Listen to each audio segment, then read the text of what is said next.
What's up? It's me. It's Matt Mascarenas. That was kind of weird. I was trying to find something here on YouTube real quick before I was ready to go, but we'll figure that out. It's me, Matt Mascarenas, with Ball Sports, a special edition of Ball Sports. It's been a while since I've done even one of these, just a regular episode, but a Nuggets post game special. If you just got done watching that.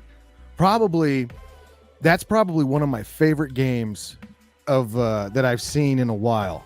I know that Phoenix overtime game was kind of fun. There was a couple games early on that Philly game was fun. Angry face.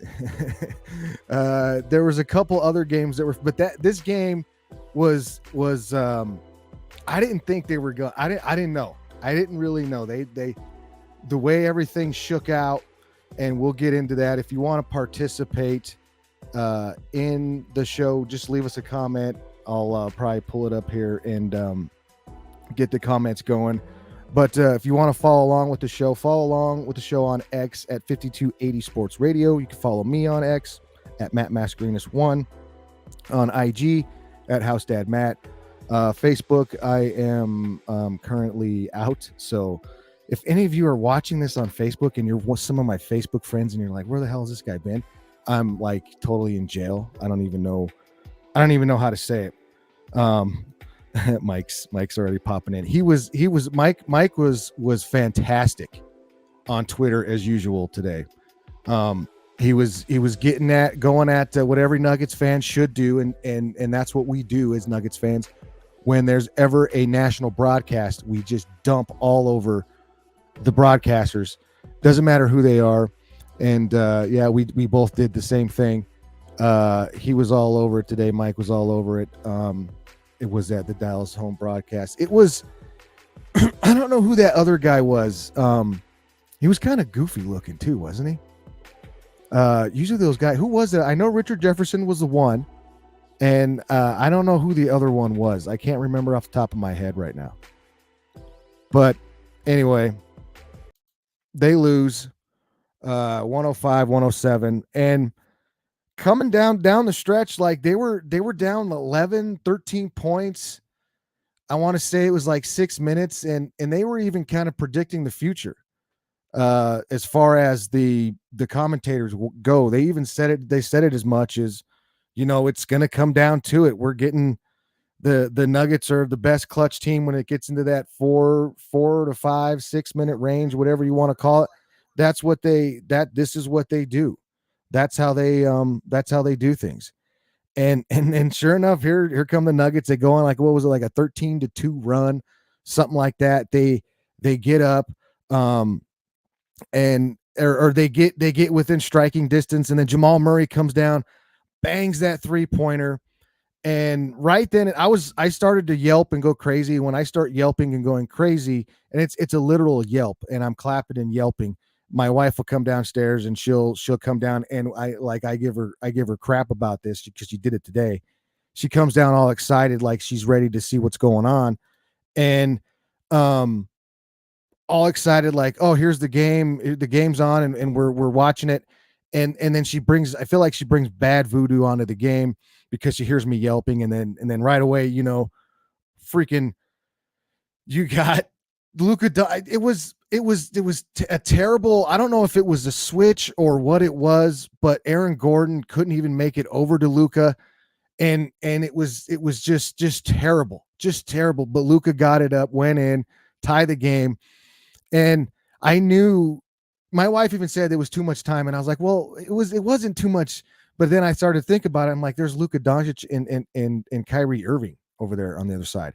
So that's very, very, very, very comparable to that's just those guys are, you saw what happened. Kyrie Irving, I don't even care about the Murray. Everybody's going to nitpick it already. They're going to nitpick it. He shot it he should have waited 2 seconds. I mean, in those situations, when you find an open lane, you have that shot. He got his shot. He got to his spot. He got his shot. It just didn't go in. And he had a lot of shots like that tonight that rimmed out, that didn't fall, that touched every part. There was a lot of shots not falling tonight for this team. And they Kyrie Irving with one of the, and I said it on Twitter too. If you follow me on Twitter at Matt Mascarenas1, there's only I legit think, and I mean legit think that there's only two people that can make that shot, and Kyrie Irving is one of them right now in the league. That's a tough shot. It's I can't even think in my brain on how to make that shot or even how to try that shot, even right-handed. The way he glided over, and he had to get it over Nikola Jokic, who's pretty long. I mean, you can say all you want about his defensive skills or how he is on defense, and you can even, I'm sure we'll get into here in a second, going on about how he can't defend, and he pulled the switch there. He switched on to Kyrie because Aaron Gordon got stuck on, I can't remember who he got stuck on, but that's what else can you do in that situation? That's just one of those things. You just throw your hands up, like Drewski or whatever that dude is. You just throw your that meme, just throw your hands up like that. Like, hey, what can you do in that situation? What can you do? What a game, what a finish. But I mean, the one thing that I know that's going to happen is you're going to see it already. You're going to see it that there's an example. The Dallas Mavericks are going to be put out as this is what it looks like. This is who can beat the Denver Nuggets. And I think I wouldn't be shocked if it came out that Joker was sick or Joker had some issues, because I don't know if anybody else felt like this, but I felt like that dude was kind of off tonight. I felt like he didn't have, I mean, he really looked really floppy, and I know he has his ways that he draws fouls and he gets things done. He gets things that he needs to, because don't act like Joker doesn't flop. He does. He's a Euro. That all those guys have that kind of vibe, that floppiness mentality in him, and that's what I thought Joker had tonight. He got a lot of calls tonight, a lot of calls that he got more than I noticed that Joker usually gets. He got MVP calls tonight. He got calls that you look at and say, yeah, I can see an MVP getting that call, because other than that, that was like that one where he tripped over, I think it was Michael Porter Jr. Yes, there was a push, but it was like at least almost 2 seconds, I felt like, before that official made the call and Joker fell, it was Joker fell over Michael Porter, who was already on the ground. So that one went right there. I was like, damn. And then there was another one where I thought that there was kind of like a rake down, and I was like, man, that could be an MVP call. Then you flip it on the other side, and Luka got some calls that you're like, okay, that's a Luka call. But then there's some ones where I was like, kind of wondering, there was the officiating. I would say tonight, you can't point it at it one way or the other, because the first half, I think it was like 14-6 or something like that, Nuggets favor. But then they must have went in the locker room and said, oh, we got to fix this, because it was like 21-16 in the second half. I think that's what it ended up being, and I think they shot 21-22. I want to say was their free throws to each other. But anyway, that evened out, so you can't really point to that. The fouls, I think it was the officiating was, they let him play. It was a physical ball game. So yeah, I know. Like there you go. Like I heard that too. And then I heard there was a lot of bias, and there just feels like there's a lot of bias to some of the Nugget stuff. And Richard Jefferson, he's got like a love-hate relationship with the Nuggets, because he was here, and there was some, I don't know exactly what the big deal was, but there was some, I really feel like him and Joker are boys, but there's like a, I don't know. There's like a weirdness there. There's just a weirdness there. But I thought tonight that the biggest thing was that, like, Joker, like I said, like his final stats were, he was 16, 11, and 7. Like that's not a very good Joker game. He was 6 of 16, missing a lot of bunnies, missing a lot of those over-unders that Joker usually makes. He was short.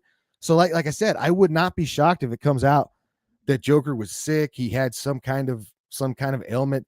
And I was even thinking too, like, because Jamal Murray had that kind of vibe going on too, that he was kind of sick, and then I'm starting to think, like, did these guys have a have a varsity blues night out in Texas. I don't know what time they got in or what the situation was, or did they go out and have a little fun or something last night. I don't know, but I just started thinking that. But like I said, I wouldn't be shocked if Joker says he's sick or he's injured, there's something going on, because he just didn't look right. He didn't look right. And they got killed on the glass. They got killed 59 rebounds to 37, 21 to 6. That's insane. And I read a stat too that Joker dominates the Dallas Mavericks usually on the glass. So it's just one of those things where the Nuggets were losing. I felt like they were losing the hustle plays. It looked like Dallas was hustling more and doing more. And Derek Lively, that, and I did tweet this as well. Like, I did feel like, I don't think it was a game changer. I don't think this is one of those things again where some people are going to take what Dallas did and what Lively did.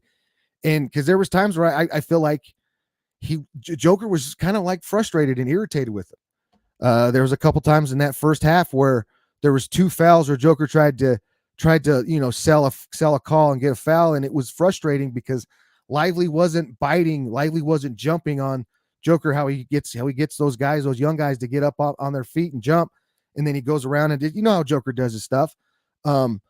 And Lively wasn't biting for it, and that's what, again, it made me think Joker's kind of sick or something, because he didn't have that same jump to him. So I did think that there's something there with Lively, but is it going to carry for a 7-game series?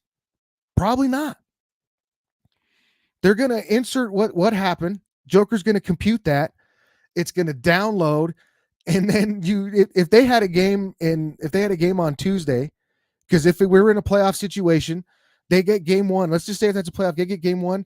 They're going to show up on Tuesday thinking that they're going to do the same thing that they just did. They're going to do the same thing they just did, and the same thing's going to happen. And Joker and the Nuggets as a whole, that team's Jamal Murray, all those dudes as a whole, Aaron Gordon, they're going to download it, compute it, and they're going to come out, and they're going to have something different. And that's why when I see games like this, and I'm biased as hell as a Nuggets fan, that I just don't, there was nothing there outside of how physical they got with Joker, and it looked like it was affecting him. I really feel like it did, but I don't know if that's going to carry over through a 7-game series. That's the big question here, because we've seen it there with Joker not playing his best game and letting Jamal Murray take 2 game-ending shots, which if there's anybody else on the Nuggets you want taking those shots, even maybe more than Nikola, tonight he was deferring. He wasn't even involved in those plays. So it's with things like that. I didn't think they were going to battle back. It was just the way the momentum and the way it was going. I just, the way the fouls were going, the way the balls weren't dropping for this team, I felt like we were going to get in the situation where you're going to end up losing by 6 or 8 points when it gets down to it. But they were right there, went up, and just bad defensive switch, whatever it was with Aaron Gordon, it happens. They get the tie. Jamal Murray had the shot there late to win the game, and it didn't go in. And then that nasty, what else can you say about that shot from Kyrie Irving? That besides, it was just great. I don't know if there's like a situation you can even put yourself to even think of to make that shot. It was just crazy. So again, he's one of the only guys that can do it. But I mean, if the Nuggets came back and they won that game, they would bury the hell out of the Dallas Mavericks. It's just playing no defense, and they would destroy Luka. They would destroy Kyrie. They would destroy Jason Kidd. They would just destroy that team if the Nuggets would have came back and won that game. There was zero defense. I know the score maybe doesn't show that, but there was, outside of the clutch moments, because I know the Dallas Mavericks did stone the Nuggets and to give them a shot where that was the best defensive series that they've had. But There was no defense on both ends. Dallas was getting whatever the hell they wanted in the paint. The paint points were ridiculous. The lobs, it was Lob City. It looked like we were watching Chris Paul and Blake Griffin again, and DeAndre Jordan in Lob City. There was just so many lobs going, and with Joker, like on the offensive glass, there was times where I was thinking, like, get him out of there. And I think they even did towards the end of the game. He just pulled him out, and it could have just been the situation he was in. But I didn't notice Joker down there on the offensive glass anymore. And there was that series when Michael Malone really got upset and had a rage timeout, and he was screaming, "Grab the ball, grab!" And that feeling, I felt it because you're and those are those hustle plays, those are those effort plays that they lost, those offensive rebounds, and they weren't grabbing the ball, the hands weren't there, they just didn't, the strength, everything wasn't snapping for this team. And again, that's why I thought that they weren't going to pull back, they weren't going to pull it out. But then there they are. So that just that tells you a lot. They snaps their 5-game win streak. I don't know where they go from here. Let's see. I think they played, I want to say they played Tuesday or Wednesday. And it was against the Wolves. I think they play. That's when they play next. But I just we're coming down to it. I mean, the number 1 seed is where they want to be. And if right now, if they were the Nuggets, they're in the 2 seed, I believe, because I think they were tied with the Oklahoma City Thunder for the 1 seed. Now they're in the 2 seed. So, or that would solidify them in the 2 seed, I believe. Now, if just say if the Nuggets if that, like I said, if that was the 1 versus the 8, and we start in the playoffs, we're rolling. I mean, I would love to see this series. This would be a fun series. It really would. I'd really be curious to see out of how that game went and how everything ended. If the second game if this was a 7-game series, in the second game, I'd be really curious to see how this would look. Because like I said, I felt like that Lively did get to Joker there for a second. I felt like it. I don't think it changed Joker. I think there's something else going on with Joker today, but I don't think. I think there was something there. Again, I don't know if they can exploit that. I don't know what they're going to do with it. The Lakers thought there was something there with Rui, and look what happened. I don't think it's even close to that, though. I don't even think it's close to that situation. But again, you gotta tip your hat to these dudes. You gotta tip your hat. Lively was frustrating these guys. He was doing the things they do. He's getting lobs. He was doing the Aaron Gordon stuff. So, like I said, I would love to see this. If this was a 1-8 matchup, this would be a fun 1-8 matchup. It really would be. It would. But again, Dallas has to play defense. They have to play defense. And you saw a little bit of it tonight. You saw that what they could do, what they could be, and what they have in 2 superstars in Luka, who ties the game with the 3, and then Kyrie, who wins the game with the crazy, ridiculous left hand from 20-something feet. I mean, over outstretched Nikola Jokic's hands, arms. You just got to tip your hat to those dudes. That's all you can do. I'm not going to freak out, about this or nothing like that. Or I'm curious about Nikola. I'm going to pay attention to the X verse or whatever the heck you call it, and see if there's any news on that. But other than that, I mean, we'll just get ready for the next one. I'm going to hope to try to do these on a lot of games. I enjoy these post games, especially with the Nuggets. Selection Sunday is getting ready. I think it's kicking off here pretty soon. If we haven't even started things, I haven't seen things pop up on my feeds at all yet. So we're getting ready for that. Here locally, does the CSU, do they make it? Everybody's, crossing their fingers, sitting on however you want to be lucky. Do they get in? I'm interested to see the women's bracket. That's what I've been locked into. I want to see where everybody shakes out. I want to see where, if Iowa gets a top seed, I want to see where, what brackets South Carolina and LSU is in. We got to see where those teams are. There's all kinds of things going on. So I'm pretty excited. I'm going to be locked in tonight. I will have a show. I will have a regular Ball Sports tomorrow and at some time, I don't know when yet, but hopefully we'll get back on a schedule here. But I'll try to do more of these post games, especially if y'all like it. Give it a like, give it a thumbs up, whatever, wherever you are consuming this, watching this. Please, that's the, if you like it. That'd be great. Other than that, y'all have a good Sunday evening, and we'll see you later.